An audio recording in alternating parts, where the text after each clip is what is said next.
Good morning, Your Honor, Mr. Chair. Ako po si Bryce Erickson Hernandez, dating Assistant District Engineer ng Bulacan 1st District Engineering Office. Ako po ay na-contempt kahapon sa Senate Blue Ribbon Committee. Habang ako po ay nakadetain, nakapag-isip po ako at nagdesisyon na maglabas ng ilang nalalaman ko sa flood control project base po sa aking natatandaan sa ngayon. Tama po si Senator Lacson na ang mga engineers ng DPWH ay tila naging legman o bagman na lang. Kung tatanungin niyo po ako kung sino o kanino kami naging bagman, sasagutin ko na po ngayon.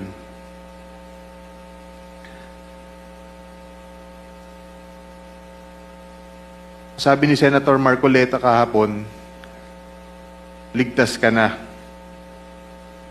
Hindi po ito totoo.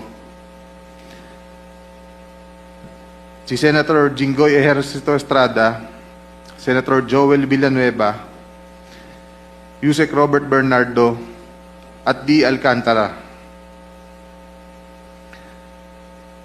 Si Senator Jinggoy po ay nagbaba ng 355 million ngayong 2025 sa mga ilang projects sa Bulacan.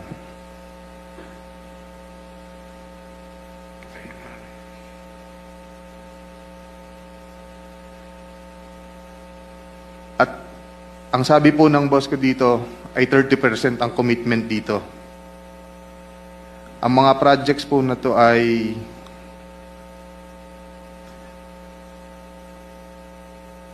construction of flood mitigating structure with pumping station and floodgate phase 3 sa Hagonoy, Bulacan.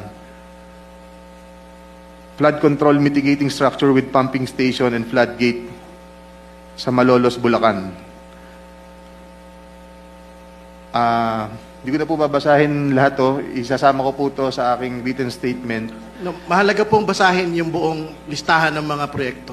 Sige po, These are Your the line items that everyone has been talking about, so I think the nation deserves to know which particular line items that are in the GAA that are being implemented for these particular personalities.